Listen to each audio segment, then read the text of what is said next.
Isn't it beautiful? Hello, everyone. This is Jen with Jen's Jen Art, and we are back for day 2 of our live acrylic 10-day challenge. Say hello when you get here. Hopefully today everything will work smooth. Hopefully you have learned how to use the chat in the YouTube chat area, and everybody is so excited to be here. I'm so excited that y'all are here. Hello, Miss Kay. Yay, you finally painted. I love it. Miss Ellen is here, ready for day 2. Tell us where you're watching from. We want to know what kind of people we have watching us today and where you all are. And we always love to talk about the weather. So just give us some hellos. Michelle says hi. We are going to have a blast today, so y'all hang on. We just getting started. Yes, wasn't it fun? See, I'm actually Miss Carol. We're gonna do some shout outs in just a minute right here. We've got Charleston, South Carolina. We've got Perry, Florida. We've got New York and Illinois and Missouri. New York. And Oregon. On my treadmill in northern Minnesota, 29 degrees. What is the temperature here today, baby? It is big. It's like in the 60s or 70s. It's like super nice. Like it's beautiful outside right now. We've got Colorado. We've got Texas. We've got Idaho, California. We've got everybody from all over the place. We love it. We love it. We love it. Love it. Thank you all so much for coming on and being a part of Jen's Jen Art. It is going to be super fun today, and I cannot wait to get started and talk to you about what we have in store today. So a couple of things that I want to go back over with you because we had a little bit of confusion yesterday. So I'm going to make my screen all about me for just a second. And you can see Michael. Michael is going to say hello. Michael kind of moved out of the way. He said he was in the way yesterday when he was behind me. So he decided to move a little bit on the side. And going back over the daily schedule, here's the daily schedule. Today, we're going to talk about colors. Okay, we're going to talk about the color wheel, and we're going to do some color study in a couple of different ways. And our painting today is going to focus on that color study. Okay, so we're going to have fun doing that. A couple of things about the Facebook group. Okay, these are just some posting rules that I wanted to share with you. I'm going to try to get my face in here. I know that my screen almost looks like super bright. I'm going to try to calm it down a little bit. Okay, that's a little better. So the Acrylic 101 Facebook group is for the lessons that I am preparing for you to share your work and to support each other through the Acrylic 101 10-day challenge. It's not a group where you can just post whatever you want and try to advertise for yourself. It's really, we monitor what the posts are. You can definitely come in and introduce yourself because that's one of the things that we asked you to do in the Facebook group for the bingo card. So yes, come on in, introduce yourself, tell us about you, and you can share a painting that you've painted in the past or something like that. So I just wanted to let you know that posts are monitored, and we really want the Facebook group to be focused on what is happening now in the lessons and in the course. Okay, so all of the Facebook group posts need to be focused on that. So if you may have gotten a post that was not allowed, it was probably because you were trying to post something that had nothing to do with the Acrylic 101 course. Okay, and that would be the only reason you would get denied a post in there. And we have hundreds of posts going through all the time. So we just want to make sure that we keep it mainstreamed for you. Okay, so I hope that makes sense, and I hope that you understand what our focus is and what we're trying to accomplish here. So I really appreciate your participation that way, so that everybody stays active and knows exactly what's going on. Okay, so I just wanted to say that. Here's Miss Pauline. Hi, Miss Pauline. Hello. She says hello to everyone out there. And so we are so glad that y'all are here today. Let's see. I'm trying to get rid of that post on there. Let's see. It's still showing. I don't know why. Oh, hide current comment. Let's just try that. Okay, there we go. And so today is all about color, and I am going to give everybody a shout out first before we start with all about color. So what I'm going to do is show y'all what's been happening in the Facebook group. So here's the Facebook group. It's called Jen's Den Art Acrylic 101.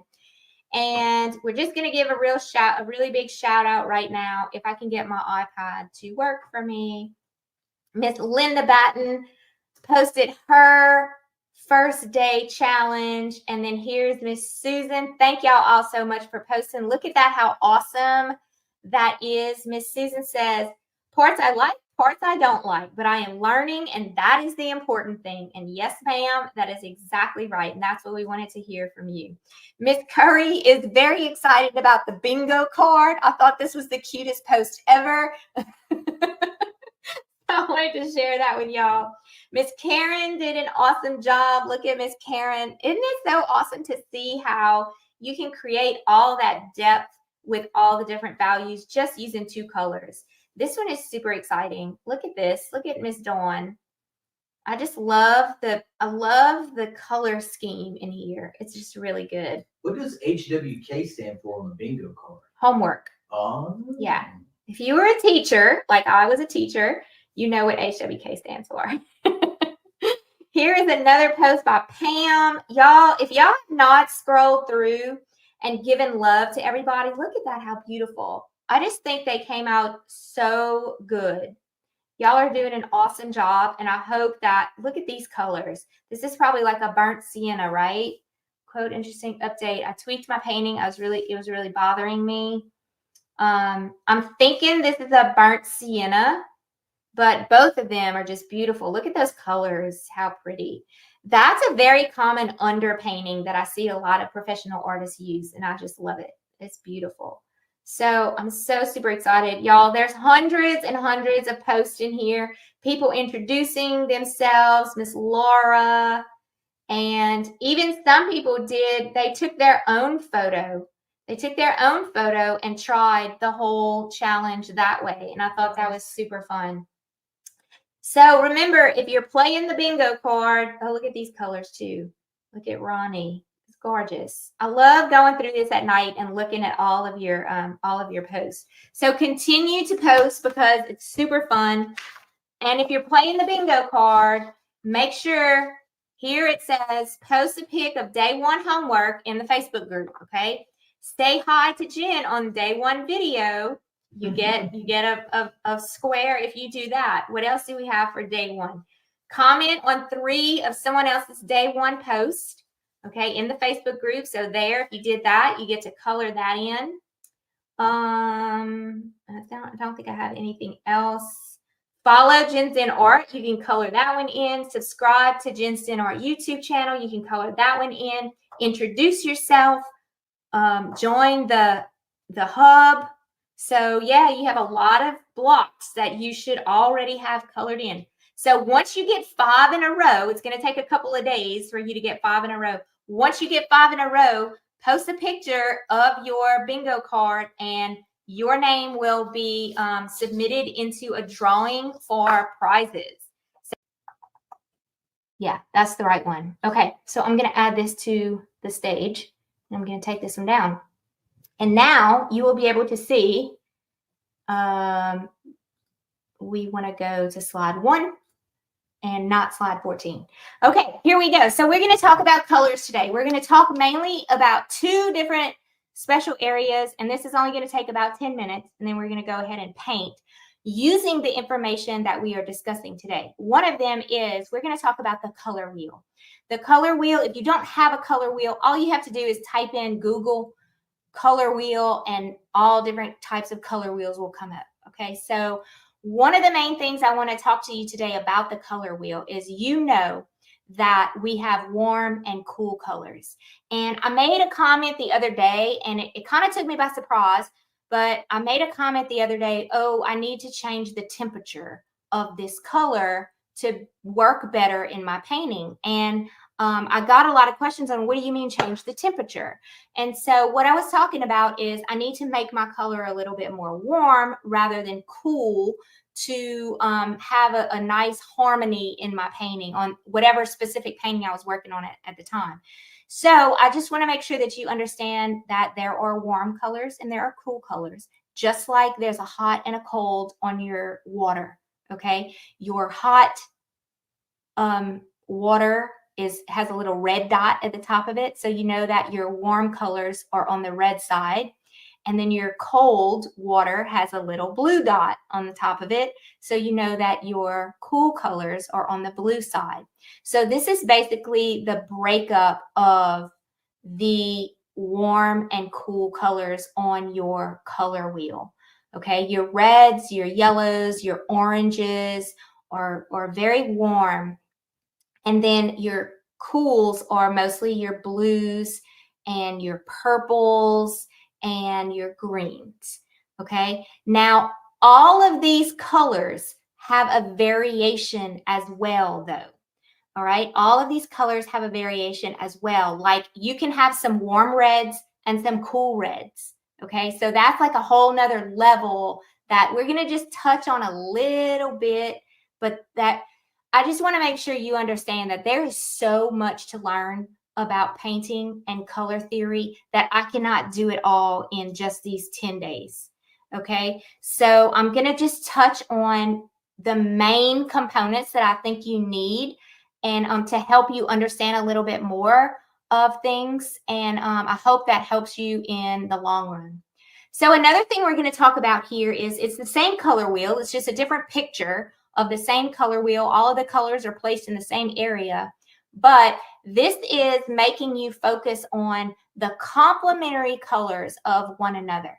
And so we all have, or our color wheel is super easy to, let me remove that. Super easy to understand. So if you look at your complementary colors, the complementary color to yellow is directly across the color wheel, and it is purple. The complementary color to green is red. Okay, so what does it mean to be a complementary color? To be a complementary color, it means that those two colors they're contrasting to one another. It means a lot of things actually. If you mix the two colors together, you're going to get a very neutral gray, almost brownish gray, just depending on what two colors you mix together at the time that you have, or what two complementary colors you mix together. And they work really well together in a painting. So one of the things we're going to focus on today in our painting that we're going to paint is we are going to focus on our complementary colors that we use in our painting and how they work together. Okay, so if you have a blue sky, for example, and you're working on maybe one big object, maybe one big flower that you're going to be painting in the painting, but you have a blue sky, then one of the best color to use that's going to have the most contrast and work really well together is directly across from blue is going to be your orange. All right. Think about your sports teams. Think about their colors. Okay. Think about LSU. I'm an LSU fan. I'm an LSU grad. Think about the colors of LSU. Well, they are purple and gold. Okay. They are complementary to one another. Okay. Give me another one. What's that? The Saints. Gold and black and gold. Black and gold. Well, black is not on the color wheel because black is a mixture of different colors. But Florida State, blue and orange. Blue and orange, exactly. Florida State is blue and orange. So they chose those colors. They had a reason for choosing those colors because they work well together and they are complementary colors of one another. Okay, another one is Kansas City Chiefs. what are the Kansas City I think Chiefs? red and There's like silver Red and and white. red, red and red and red and they don't have any green in them, Orange? Auburn. but yeah, yay Chiefs, right? Because I know they're on their way to Super Bowl. So I know that's why somebody said that. I did. I mean, they're not, they don't all show complementary colors, but think about how those colors work together, you know. So okay, so here's an interesting fact that I have just learned about. And like I said, I'm always learning more information. So, you know how you can go to Home Depot and to Lowe's and all that stuff, and you can go buy light bulbs, okay? And you buy your light bulbs, and you have a choice now whether you can buy you can have cool light in your room, or you can have warm light in your room, okay? Well, my husband likes warm light because he is color deficient and he likes those yellows. He likes all of those warm colors. And I use blue light in my studio because it produces more of like I don't know, just a more vibrant color to me than warm light does. So you can choose what kind of lights you want to work with. And outside, you can have cool light and you can have warm light outside in the natural light. Okay, natural light is even more important. So in natural light, your cool lights would be when it's really, really cloudy and you don't have that direct sunlight coming down, or like right after the sun goes down or right before the sun comes up. Those are like your cool light times of the day. Okay, and also depending on the weather. If it's a rainy day, you're going to have more of your cool lights. All right. Your warm lights are going to be, you know, what they call the golden hour outside, right when the sun comes, right after the sun comes up and right before the sun goes down, or even during the day when the sun is like super, super vibrant and you can see the yellow of the sun shining down from the sky into the trees and all of that. The warm light is a lot easier to see and recognize when you're outside. But there's something very interesting in a painting that you may not have ever realized. And I am just touching on the surface here. But when a blue light is shining down and casts a shadow, because we're going to, you know, talk about shadows today. When it casts a shadow, it actually casts the complementary color in the shadow. And I'm going to show you some other examples of that.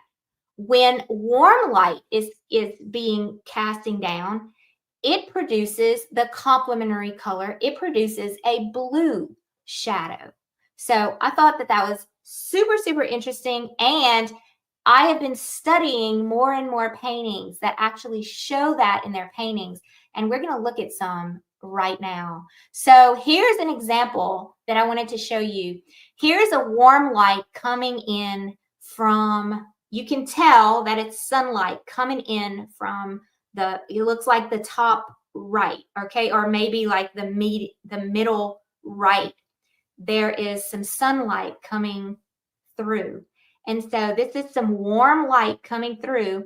And this is just a sample photo that I picked up. And you can see what color the shadows are. They are cool shadows. Now, some of you might be saying, well, how do you know if it's warm light or cool light? You just know. Like you just have to take time to start learning how to recognize them. Okay, nobody's going to be standing there saying, this is a warm light right here. You just have to start learning how to look at the lighting and recognize that it's got more of a blue tint or more of a yellow tint. Okay? Yes. Lisa Butler says, would warm and cool play a part in choosing an underpaint color? I think it does. Okay. So I mean, like I said, we can spend like hours and months talking about this. So if you're painting, for example, if you're painting like a purple flower, you may want to do an underpainting in like an orange, because those colors are kind of complementary. Like your purple is cool and then your orange is warm. And then what it's going to do is that underpainting of orange if you allow some of that orange to show through around that purple flower, it'll just make it pop even more. Yeah, so that's a great question. I love that question. All right, so here's another example of, I guess this is a big hippo. I just pulled this from the internet and I saw the shadows and I was like, this is perfect. So here's some warm light coming through, and this is just another example of some cool shadows. Okay, so you can see those cool shadows. They kind of have like a blue tint to them. Can you see that in that picture? So I think that's super cool. Well, I got a couple of questions, baby. Okay. So Pam McReynolds says, so the underpainting would be orange with a purple flower, but the shadow would be different? No. Shadows and underpaintings are two totally different things. So I'm not trying to include all of that in the same concept. Okay. Underpaintings are personal preferences. Underpaintings are personal preferences. They do not have a rule to them. Another question by Curry, or our Curry. How can you tell where light is coming from? Mm-hmm. So that's a whole nother lesson that we can go into a lot of detail about. So if you go back to this one, how can you tell where the light is coming from? You have to pay attention to the shadows and what kind of shadows that they're creating. So like if you look at this one here, where are the shadows? If you notice that the rose, the shadow on this left rose is kind of up to the left. So that tells me that in order to create that kind of shadow, that light has to be coming from almost the same level as the rose, maybe a little bit lower, to be able to create a shadow that hits that way. Projects that direction. Yes. Huh. And the location of the shadows will also tell you like what time of day it is. Like I can take this same picture at different times of the day, and it's gonna produce a totally different shadow every single time if I take the picture in the morning or the afternoon or the evening. So those are all very, very interesting color studies that you can do. And like I said, I'm just touching on the surface. I'm not going, super, super deep into all of that. So I hope that helps. Okay, here's one that I thought was interesting. There's really no sunlight. There's just a lot of clouds, and it's like a really, really foggy day. But this is more of a cool light. I find it's really harder to find photos of cool light than it is to find photos of warm light in the outside world. At least from photographers. Photographers obviously love to photograph things more in the warm light than in the cool light. Because I was just searching on the internet for different photos to try to help give you examples. Excuse me. So this would be an example to me more on the cool light side. And that's basically, you just have to ask yourself, okay, what kind of light is coming in on this photograph? What kind of light is coming in on this scene, regardless of whether it's a photograph or not? And I would consider this being more of a cool light photograph. So then when you start looking at the shadows, I know there's not a lot of shadows in this photograph because it's so foggy, but there are different values of shading that are going to occur in this painting. So I would make sure, if I were going to paint this scene, I would make sure that my areas of shading would be more on the warm side. And even like the green would be more on the warm side than it would be on the cool side when I'm trying to create my shading. Okay? So I hope that all makes sense. They are loving it, Jen. Okay, so here is one that I found that was super cool. This is obviously somebody that was playing around with shadows and lighting. And I found this photo on the internet. I was like, this is perfect. So there's this little statue of this bird, and look at the green light. He has a green light that he used, and he took a photograph of it. And look at the shadows. They're red. Green and red are complementary colors of one another. Okay, and then on the next picture to the right, he took a picture of the same exact bird, but he changed the light to be a blue light. And then look what happened to the shadow in the back. The shadow is now orange. Mm. So isn't that super cool? Wow. Isn't that super cool? Now, you know, we can get really deep here. And I start asking myself, because I've been studying this for a few months. I started asking myself, well, what if the background, what if instead of, because right now these two birds are on a white piece of paper. So it's super easy to see that the shadow is the color it is because I'm against a white piece of paper. But what if I change that white piece of paper to like a green piece of paper? Then what happens then?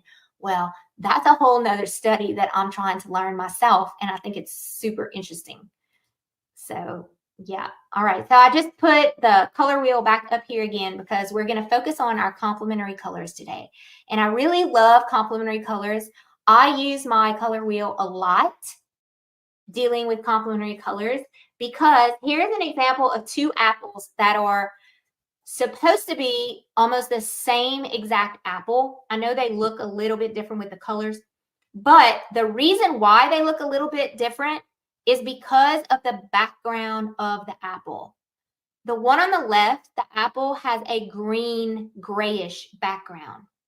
The one on the right, the apple has a super vibrant red background. So which one of these feels more harmonious and gives you a better sense of, ooh, I like this. It looks better. Great. Yeah. You know, which one looks better? It's like it's a feeling that you get when your eyes focus on the object. So which one do you think has a better feel to it? I have a couple questions when you get a chance, brother. Okay. I'm just waiting for them to comment. Red background, red one. The green background. Ooh. Got a couple of red. Someone says left, someone says red. We got different answers. So red, left. You red. should be leaning towards the one on the left. Really? The one on the left has a much more comforting feel when you look at that. And it might be my fault for putting them on the same piece of tile on the same slide because they kind of play with your eyes. But the one on the left is much more complementary because we're using complementary colors. So it works better in a painting if you use the green and the red on the same painting like that, because it makes the apple. Let me ask it to you this way. Maybe I asked it the wrong way. Which one makes the apple pop? Which one makes the apple just stand out? That's probably what I should have said. That's what Babin just said. Yeah. The apple on the green napkin stands out more. Yes. And then Pam McReynolds said the red makes it more vibrant, but too much red in the picture. Too much red. I totally agree. I totally agree. Yes, the one with the green background is artistically is a better combination. Okay, it doesn't mean that you can't choose to paint the one on the right. It's just if you were going to art school and you were trying to learn the real, how colors work together, they would tell you that you need to choose the one on the left to make the apple stand out better and to make it more prominent. Got a time for a question? Yes. Do you recommend a particular color wheel with a grayscale that we could buy? No, any color wheel will do. Any color wheel will do. I'll show you the one that I have that I use, and I'll show it to you again when I get off of this. I have the one that has the sliding. I don't even use that. I use this side. I use this side all the time. And I actually have it posted on my wall right in front of me. And I look at it all the time. I just wanted to show you a few more examples. And we're almost done. We only have like 4 slides left. So we're getting ready to start painting.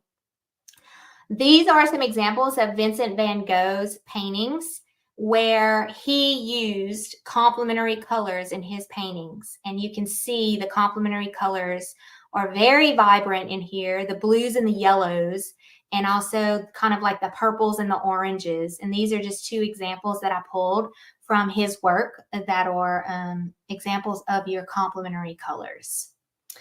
And another way that I wanted to talk about complementary colors just for a second, I found a couple of paintings that I just really loved, and this is one of them. Not complementary colors, I'm sorry, cool and warm, which actually cool and warm are complementary in, just in a different sense. So when you paint something like this, which I thought this was a beautiful painting, the cool colors are always further back. Okay, way in the back, you're going to see more of your cool colors because of atmosphere. It's going to cause them to be kind of foggy, and that's where most of your cool colors are going to be. And as you work your way to the front of the painting, you're going to see more of those warm colors closer to you. That's the legal way. If you were, like I said, if you were in an art school and you were learning about color theory and all of this, that is the correct way. It doesn't mean it's the only way to paint. It's just what you would learn. Okay. Also, something that I wanted to bring to your attention is in the forefront, in the foreground of this painting, there's a lot of green. And green is actually considered, on the color wheel, it's actually considered a cool color. However, this green has been mixed together enough with warmer shades to make the green more on the warmer side. Okay, do y'all want me to say that again? In the front, the closer you are up to the painting, you look at this painting and you see a lot of green. And there's a lot of green in the front, and normally green is considered a cool color. But you can make the green more towards the warm side by mixing it with some warmer tones and making it more of a warm green. So does that make sense? Yeah. Okay. And so that's the kind of greens that they used in this painting, is more of your warmer greens. And then this is just another one to show you the background is more of your cool colors, and the foreground up in the front is more of your warm colors. So just looking at those cools and those warms and seeing all the different colors there. So, basically we're kind of like the blue tints and the yellow orange tints. The blue tints are the warms, and the yellow oranges, those are your cools. Just the opposite. Forget that I said that. The blue tints are the cools. The yellows and oranges, those are your warms. All right. And this was one other example. Basically, it's kind of like a monotone painting. And there's a lot of blues, which are a lot of cool colors. But if he would have put his guitar like a blue guitar, you would have lost the guitar. It would have just gone away. You would not have seen it in this painting. So what he did was he made that one area a warm color where the rest of the painting was very cool. And notice also, and this is a very popular painting. Also notice that he put a little bit of those warm colors in a few other areas in the painting. Do y'all see it? Do you see it on his shoulder and on his legs and a little bit on the floor? So he used a few of those warm colors in there, but he really used those warm colors right in the middle on the guitar. And I thought that was a super fun painting to look at. Okay, and this is what we're painting tonight. Now, what I just did is I just gave you the black and white of what we're painting. We're going to look at the actual photo in just a minute. But the reason why I gave you the black and white is because I want our painting tonight to be all about the complementary colors. Okay, I want us to use the complementary colors.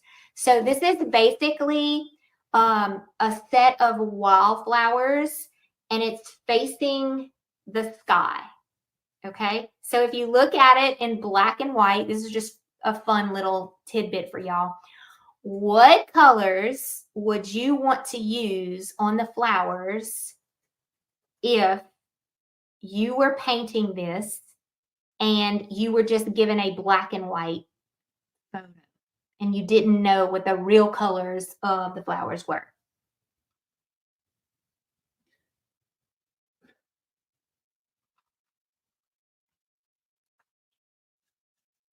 Anybody? Oranges. Oranges. Yes, we can use oranges. Yellow. Mm-hmm. Yellow for the flower. Yellow, orange. Great. Yay. Okay.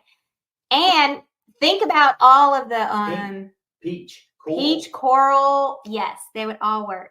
So we're gonna have some fun tonight, and we're gonna paint this. And I am going to actually, I'm gonna take this slide down, and I'm actually going to come on stage with you on this view. Jen, you want to answer another question?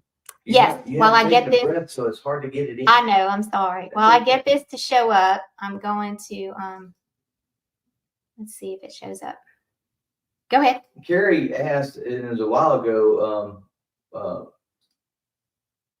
oh my, what does it mean? How do you make it warmer or cooler? And you had the picture. Oh, the green, how to make the green warmer or cooler. Yeah. So you would add what's a warm color? What's a warm color? So a warm color is like yellow. So you would add yellow to the green to make it more more warm. You would add orange to the green to make it more warm. Okay, so that's how you would make it more of a warm color. I hope that makes sense. Okay, so here is our, trying to get this a little bigger. I can maybe, let's see if my little camo studio is going to work for me tonight.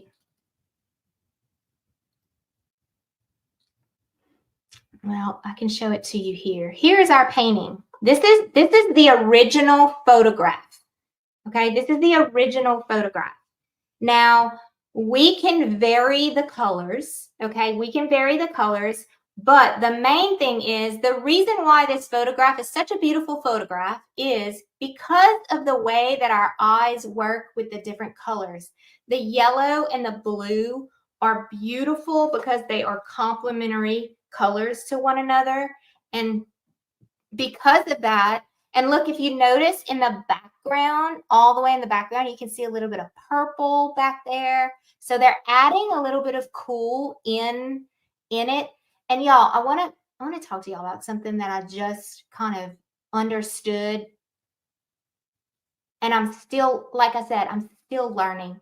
I've been doing this for 9 years, and I still have so much to learn. And I don't think I'll ever stop learning when it comes to all of this. I catch myself looking, I like to use reference photos. I catch myself looking for a reference photo that has all the perfect colors in the photograph. But I should not be focusing so much on the colors in the photograph. I can create that painting using any colors that I want. It doesn't have to match exactly what the photograph has. So that's why I wanted to show you.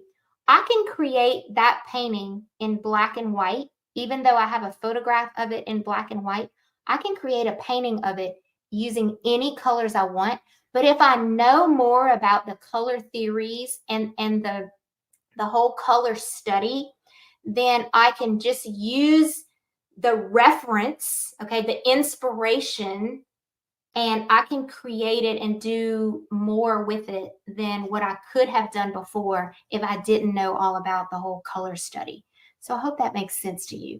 And that's kind of something that I'm learning myself as I'm looking at reference photos. Because a lot of times all I'm doing is I'm looking at what has a pretty color scheme.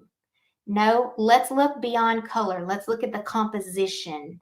Let's look at the values that are in the photograph. Like, let's go a lot deeper and to try to pick what do I want to paint. So that's something, because I love researching and finding great reference photos or taking my own photos and using that as a painting inspiration. So I thought that would be something that y'all would like to hear from me. And we are going to get started. So here we go. Okay, let me put this aside. I am going to be using some beautiful colors today. We're not doing black and white. We're actually using colors. So I'm going to take my Stay Wet palette and we're going to start with ultramarine blue. Okay, I have ultramarine blue. I have Hooker's green or sap green, whichever one you want. Okay, I have titanium white, cadmium yellow. This is Mars black. This is quinacridone red. And this is burnt umber. Did you mention what size, boo? 8 by 10. Okay. We're working on an 8 by 10. But they can use any size. Yeah, you can use any size, but there's no, you don't need a template for this or anything. And what we're going to do is we're going to start. I'm super excited. Super excited. Super excited. We're going to start with this blue. The tribe always makes things better, don't The tribe always painting, right? the painting. We're going to start with this ultramarine blue and white. And we are just going to saturate this. This is just a canvas panel. Okay, it's just a canvas panel. And remember I told you about my Stay Wet palette. And these are all of the same exact colors. This is actually the same palette that I had last night. And I just saved the paint for tonight. And you can see it's kind of watery actually, because I probably have a little bit too much water on my Stay Wet palette. Beth says, would it be okay to use blue for flowers? Absolutely. Yeah. If you want to use blue for flowers, then don't make your sky blue unless you want a monochromatic painting. You know, you want like the whole painting to be blue. But since our focus today is on complementary colors, y'all, there's no rule.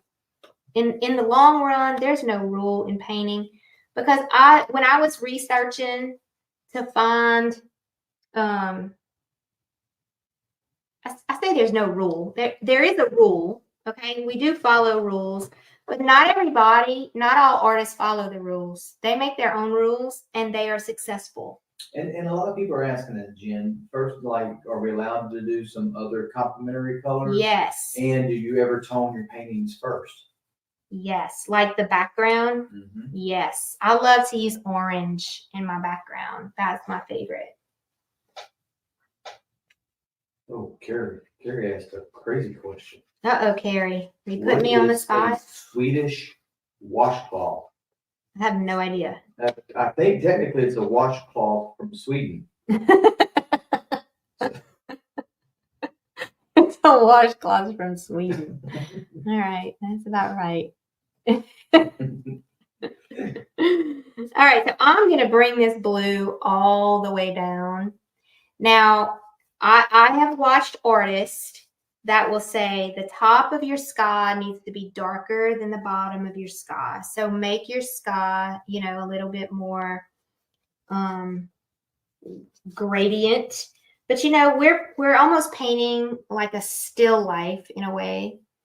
I was hoping to get this to show up instead of. So the image that they can look at is in the top right-hand corner of the. Yes, right. It is in the top right-hand corner. I'm trying to figure out how to make it bigger, and I'm having trouble doing that.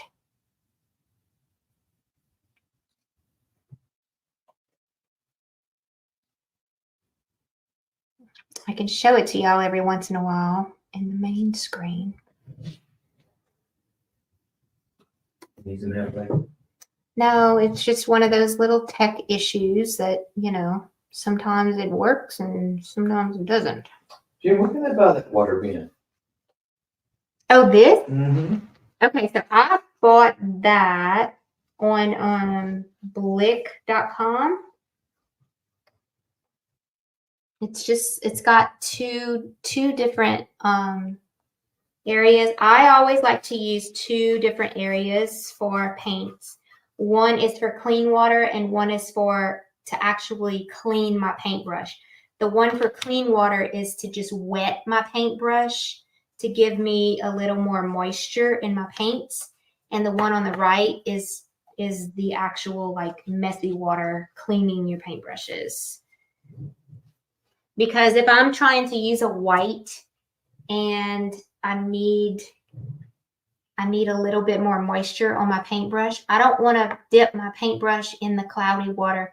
It's going to cloud up my white, and I don't want to do that. Okay, so I just added just a teeny bit of a lighter blue down here, just a little bit. Oops, I just messed that up. Let's fix that. So I think this is going to be a really pretty painting. We can definitely make some orange flowers and some yellow flowers and whatever colors we want. But I thought this was a fun, easy painting for y'all to just use an impressionistic style in the painting. And we are going to do that right now. So I'm going to now use... Do you ever use medium gel with heavy bottom? Yes, I do. I use it a lot, actually. Gel medium is what it's called. I have some right here. This one is called matte medium. Okay, and that really helps to move your paint. I use heavy body paints, and this is a really good medium that helps. You can mix it. It's almost like a milky consistency. I'll show it to you. I'll put it right here. Well, it's more than a milky consistency. It's pretty thick. You see it right there? And it just helps your paint move better without messing up the pigment of the paint. And the pigment of the paint is basically the color of the paint. If you add too much water to your paint, you're gonna lose the color of your paint, and you're gonna lose the adherence of your paint to your paint surface. So it is actually better to use a medium instead of water. So always just use very little water. Don't use a lot of water. Right now, I feel like I have a little bit too much water, to be honest. So I'm going to add a little more paint. Just give me a little bit more of that green in there. So one of the things about the Stay Wet palette, if you decide to buy one, you have to get used to like how much water do you put on your sponge, because sometimes you can put too much water on your sponge and it causes your paints to get too runny. Okay, and there's a fine line in that, so be very careful. All right, so what I'm doing right now is I'm taking my paintbrush, my flat paintbrush, and I'm dipping it in the green. And I'm going to add a little bit of the blue to it because I don't want it to be too green. I want it to be kind of like a medium green, and that's just my choice. A little bit more towards the bluish green. And I'm just going to come in here and I'm going to start making some really loose grass. All right here. I'm not following the same exact as what they have in the photo. I'm just kind of doing my own thing.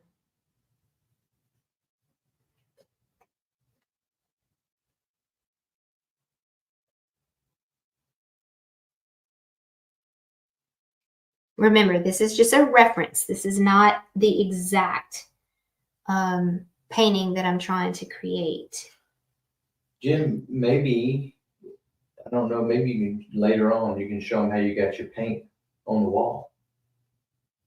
Paint on A couple the of wall. people were asking What do how you they mean? got that set up. Oh, yeah.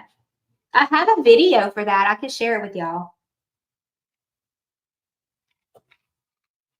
On how I made all of my my paints hanging. Yeah, I just counted your two. You don't need any more paint. I don't need any more, baby. No, it's 150 right now.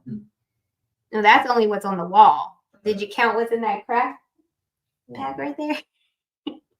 All right, I added a little bit of yellow to my green. And that's going to make my green a little bit brighter and also warmer. Okay, somebody was asking, well, how do you make the green warmer? You add some yellow or some orange or some in between to your color. What brush are you using? I'm using a flat brush that is a number 12 Princeton Velvet Touch. I buy them from blick.com. It's a number 12 flat Princeton Velvet Touch. And it's some of my favorite brushes. I like the long handles. Long handles to me are better. It keeps me very loose in my artwork when I'm working. And I work fast. I work extremely fast, actually. A lot of people say, slow down, slow down. I'm like, just hit the pause button when you watch the replay. Because the faster I go, the more I can keep myself loose. You know? So, but I try to slow down every once in a while. Okay, I don't know if y'all can see it, but I can surely see it in the photo. I'm going to show y'all the photo again in a larger scale. I want you to look way back there. Look way back there and look at those flowers that are way back there. What color do you see the stem? What color do you see the stem way back there? Well, I know it's hard for you, baby, but most people could. And what did we say about things that are further back? Like, what do we know about them? What did you learn about that today?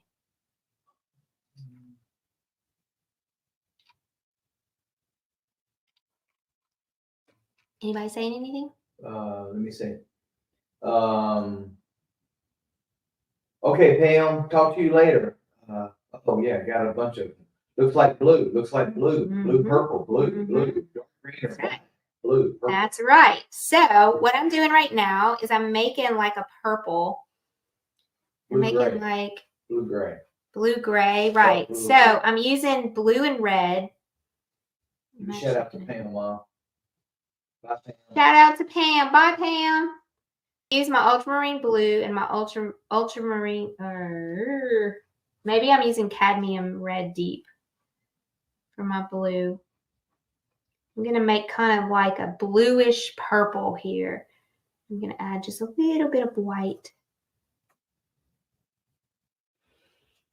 And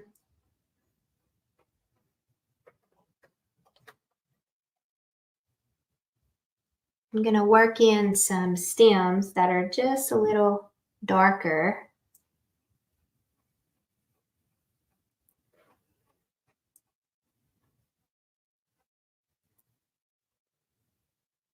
So they're gonna have more of a, just kind of make them, see how I'm doing with my finger? You want it to be a little more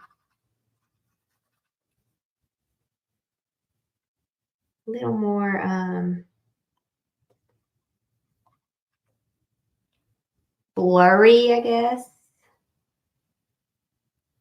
And just add a little bit of that back there. And that kind of gives you the impression that there's some flowers back there, but I can't really see exactly, you know, everything about them. Now, one of the things we do, and I have a, I open it 3 times a year or 4 times a year. We have a 6x6 challenge. And in the challenge, we paint on 6x6 canvases only. And we paint using a limited color palette. We use just blues, reds, and yellows, and we mix 90% of our colors together to get the color scheme that we want. And so it is a super fun challenge. The next time we launch it is going to be in April. We have one group going through the challenge right now, and we're on like it's 52 weeks.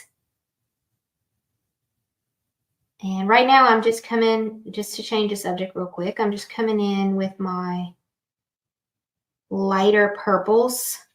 See how I'm adding that? And I'm just kind of focusing on those lighter purples. So it's a 6x6x52 challenge. I don't go live. It's all pre-recorded videos on a 6x6 surface. We use a limited color palette and we paint on a 6x6, and once a week a new video is dropped. And it's a super fun challenge and it lasts for 52 weeks. So that is something that if ever you wanted to learn more about mixing your colors and working on with limited colors, it's so much fun. It's probably one of my favorite things to do is work with limited colors.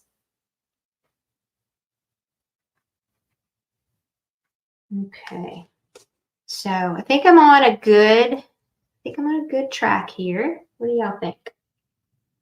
Everybody doing okay so far? Oh yeah. I'm gonna go a little bit lighter in these purples. I'm gonna add a little bit more of a white. A little bit more white.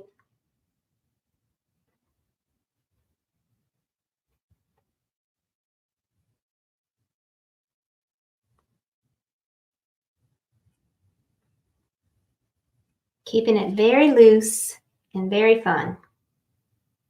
Okay, so now I'm going to clean that paintbrush off. I'm going to use the same paintbrush again, but I'm just going to clean it off.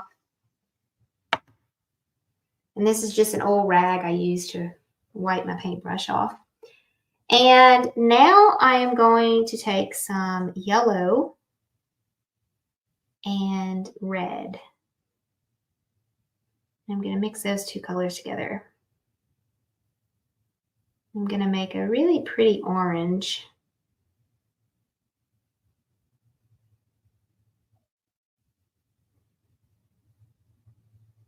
And I'm going to start with that. I know that's a lot darker. Just put some paint right here. I mean some water. I know that's a lot darker than what the photograph has, but here's something I want you to notice, okay? Notice I'm putting this color down and it is very opaque. I'm sorry, it is very transparent. I'm having trouble with my words today. The reason why it's very transparent is because my paint is so thin. And that's because I have too much water in my water palette. So my Stay Wet palette has too much water in it.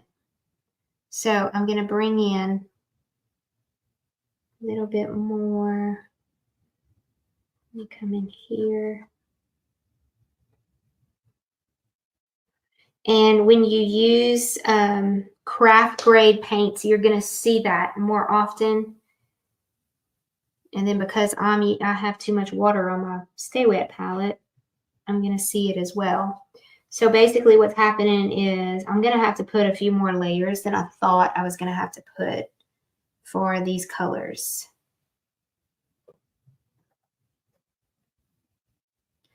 So let me mix a little bit more. I'm just taking some yellow.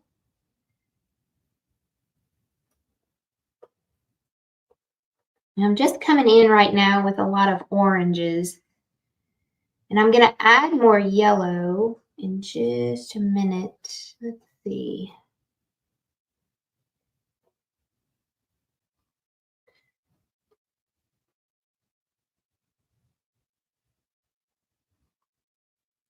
We've got a big flower right here.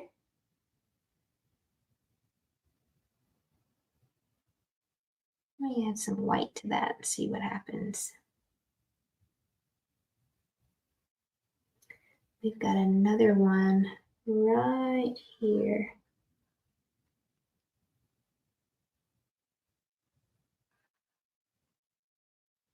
Need to put a stem for this one. I don't even have a stem there.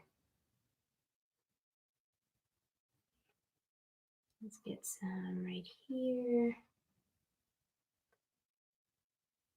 I'm keeping it really, really loose. And I have this stem right here that has nothing on it. So I'm going to add a flower right there.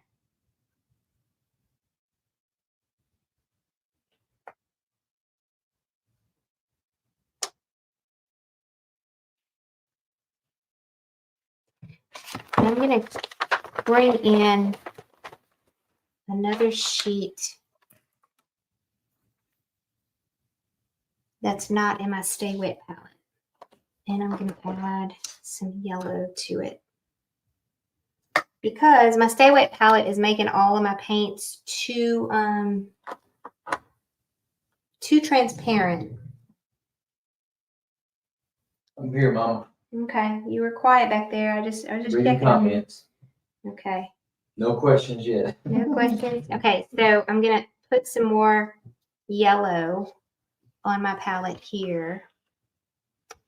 And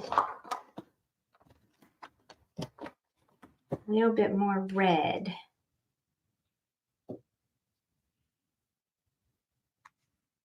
I'm kind of starting over because I feel like my Stay Wet palette is making my paints too transparent. So I'm going to come back with this orange back here. There we go. See the difference? Michelle says, Jen, do you use gesso on your canvas before you paint? So it depends on the painting, but yes, most of the time I do. If it's a painting that I know that I want to sell, that is going, that is going to be hung in my house, or that I'm going to bring to a market to put for sale, or maybe it's a commission piece, then absolutely. But if I'm just painting because I'm practicing on something, then I probably won't use the gesso, because gesso is expensive, and sometimes I just skip that step. But yes, I do use gesso almost all the time. Is that a flat or an angle brush you're using? Flat. Gotcha. It is flat. Yes.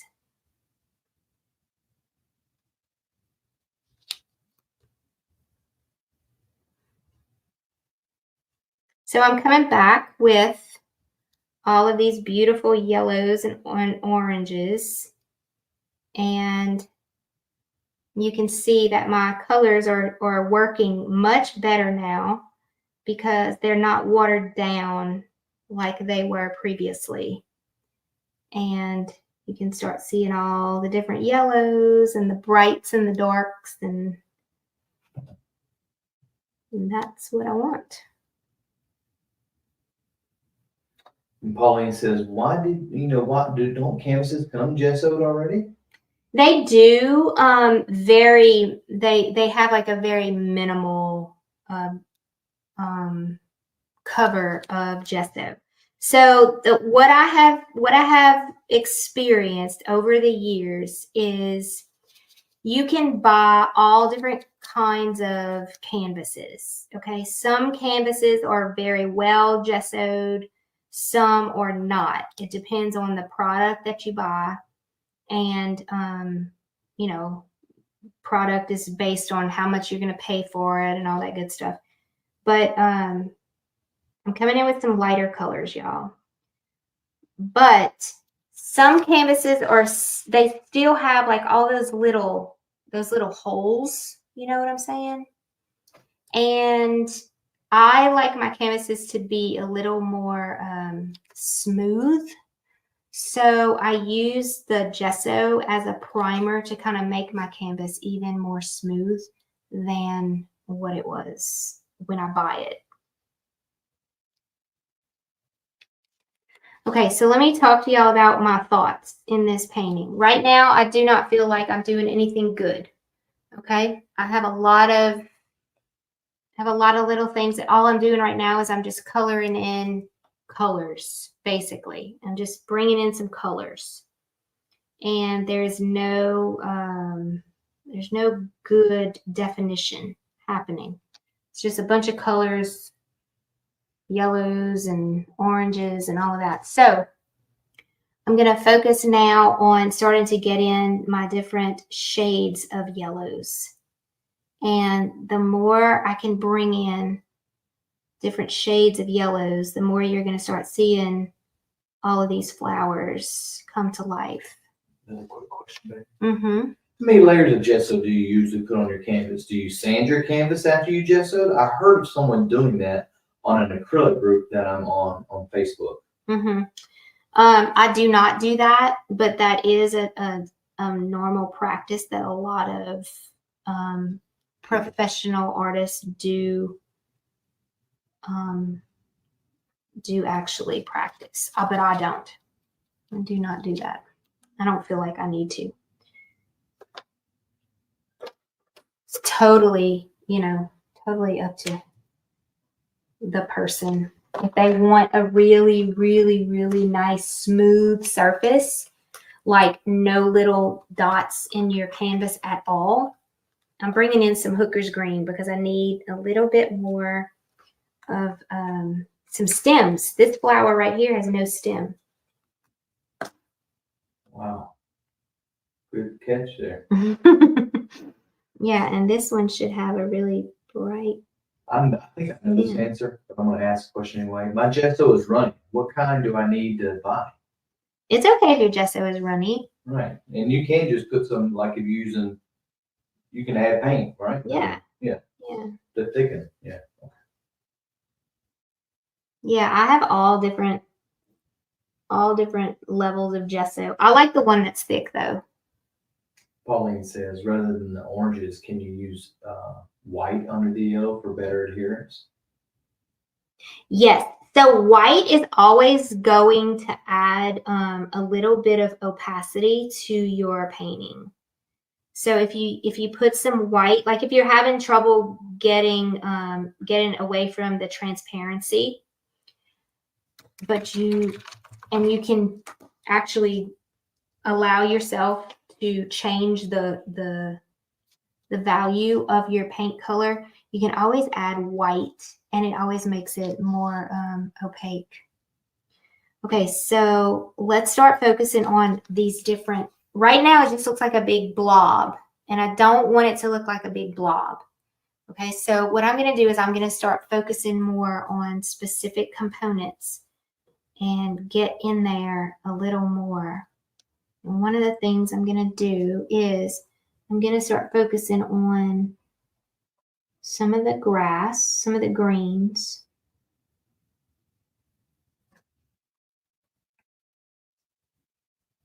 And on the greens, I need some white as well. On the greens, I'm also going to add some white because I see a lot of little white areas in the grass. I see a lot of I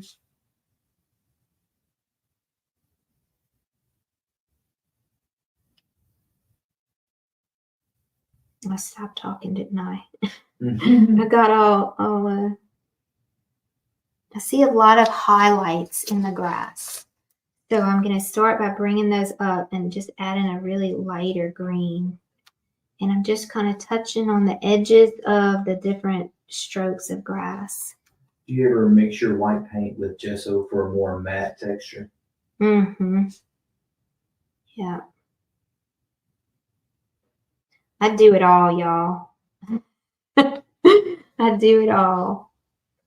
Okay, so I like that better when it comes to the grass. And I feel like I could even put a little more green in here. All right, now let's focus on my yellows and my flowers. Try to get all that paint out of there. I'm going to go a little bit smaller. So this is a smaller one. This is a number 6 flat. It's the same brand, same name brand, Princeton Velvet Touch, but it's just a 6 instead of an 8 or a 12. I had a 12 before.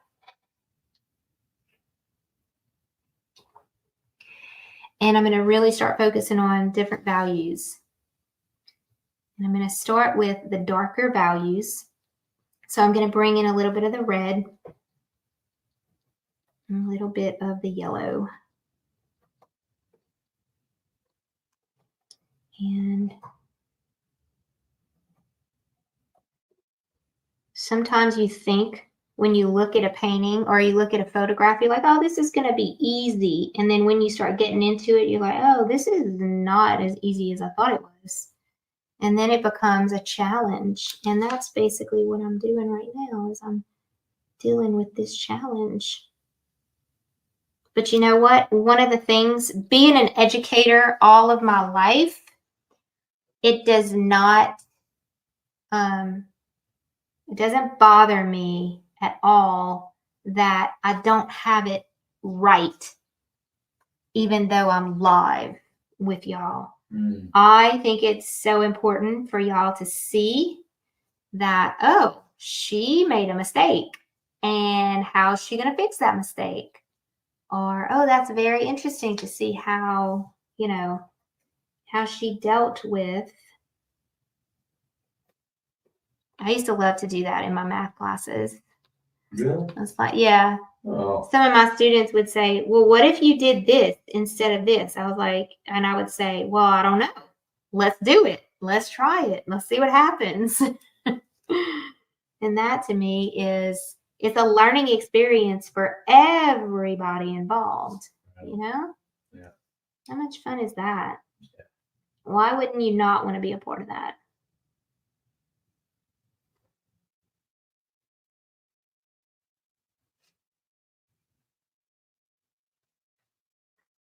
Cindy says, that's how we learn. Mm-hmm.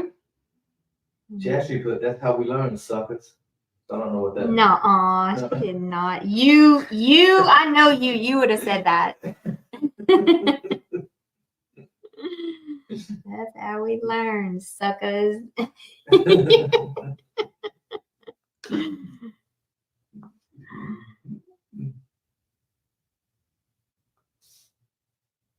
I'm bringing in some lighter colors at the tips. Lighter colors at the tips.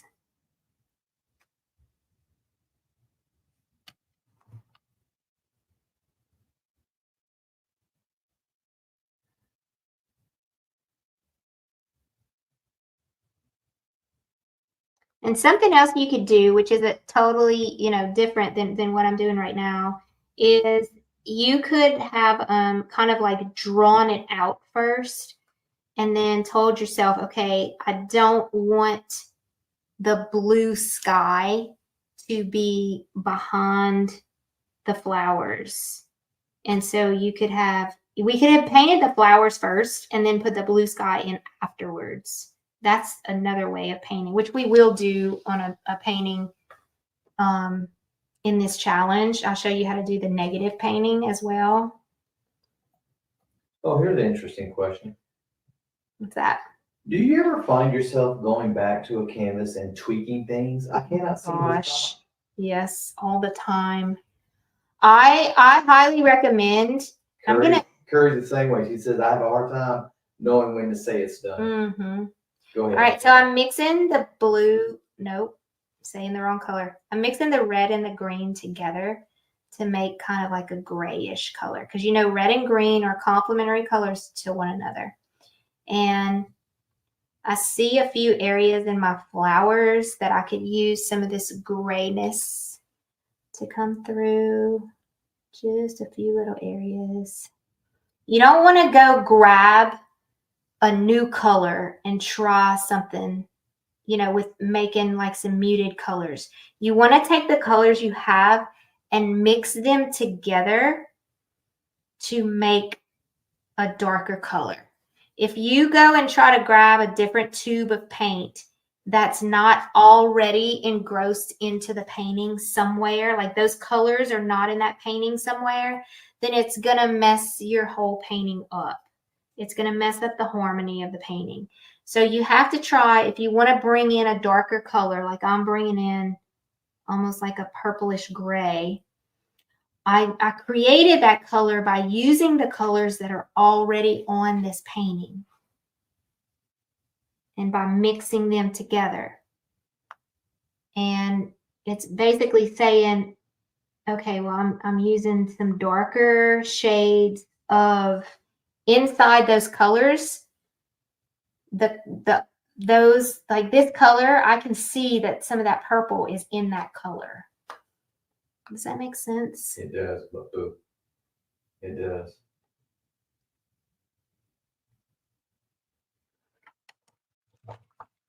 Okay. Now that looks a lot better, don't you think? I actually added, and I'm going to add some white as well. Actually added some more definition to the flowers. And I'm still keeping it really loose. I'm going to add some, come in with a little more white on these flowers.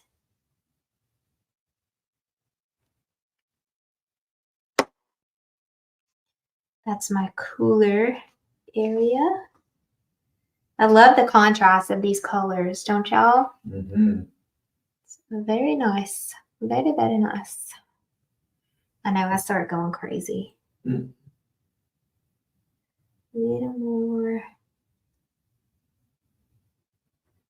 Little more. Let's bring in one more shade of yellow. So I'm going to add some white to my yellow. I'm going to bring it up one more notch.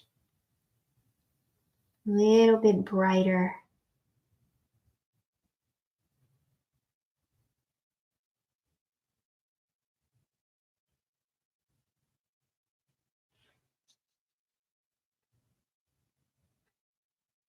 Right on the edges. Good comments here, Jen. Really? Yeah. Loose is my biggest challenge. This would be a good exercise. That came from TD Fowler. Pauline says, I have to not be afraid to smudge my paint. We're doing a lot of smudging, Miss Pauline. Pauline also says, will you post your painting afterwards? Yes, indeed. So in the hub, in the actual Acrylic 101 hub, where all of these videos and all of the downloads and everything are being located, I'll show it to y'all again. After the video, after the live video, I am posting the reference photo and my painting that I created as well for you to use to follow. Okay, so I hope that'll help you in the whole journey while we continue to have a lot of fun. Okay, I feel like I need one more color, and that is a little bit more white. So I'm going to bring in just a teeny bit of white. You see how I just keep on adding a little bit more brightness. Oops, that's the yellow. I don't want the yellow.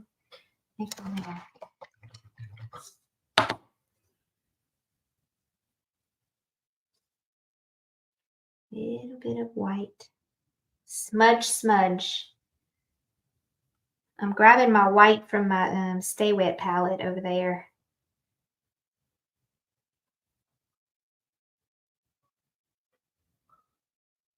Make a few more brighter areas.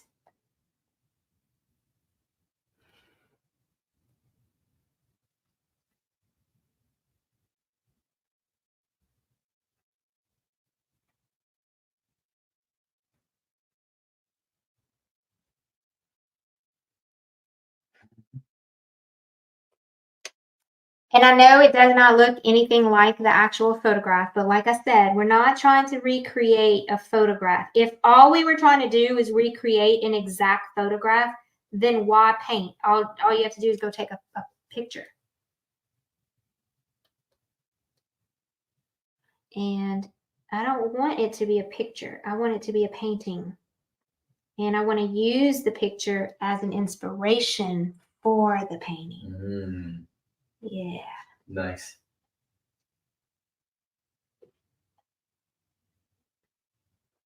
All right. I'm going to stop. Right? I'm going to stop. I promise. Just adding a little bit more white on the ends. And I think we showed a very good example of contrasting colors that work really well together. Oh, you can stay where you are. You sure? Or maybe just come a little bit closer. Yes. All right, so we're going to come back to our double screen here. Yeah, and Michael is going to come into the scene also. That's And let me get this I'm painting. just gonna be right here. And I'm so excited about this because painting is super cute. That is on an 8x10. I painted this on an 8x10 if y'all were wondering. I think y'all were wondering, right? So Michael is here with us because he's gonna, it looks really good. I appreciate the information really about good? complementary colors.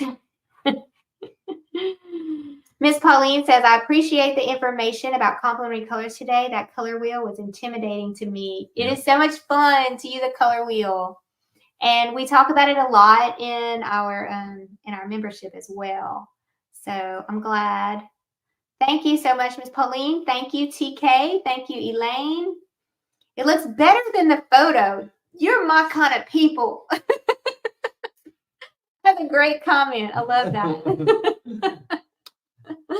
Thank y'all so much. Michael, you have something to say? So real quick, guess what? You chose to be here tonight. Mhm. And we hope that you are blessed for it. I want to encourage all of you to paint, continue to paint. You don't have to sit down for an hour or two. You can just make little touches as you walk by and sit down and look at it because it's peaceful. And we really, really appreciate y'all being here. And we appreciate you being positive. You know what? It takes work to be positive. Anyone, any old sour face can be negative. But to be positive is a wonderful thing, and we appreciate it. So let's pray. Yes. You want to? Yes. Okay. Absolutely. Holy God in heaven, we thank you for this evening. We thank you for all of our friends that have shown up tonight. God, we would ask that you bless them and their families and that you would give them strength to move forward into this weekend, praising your name and being bold about the name of Jesus. For it is in Christ's name we pray. Amen. Amen. Right on. Y'all, I really like it. Might have to put it in my bathroom. Thank y'all all again for being here tonight. We will see you again tomorrow. That's right. I don't even know what we have planned tomorrow, but it's going to be fun, whatever it is. So I'm super excited to see all of your work that you create. And don't forget to share it in the Facebook group. And we will see you again tomorrow. Y'all We have love a you great guys. night. God bless. Bye-bye. Oops. Oh, you got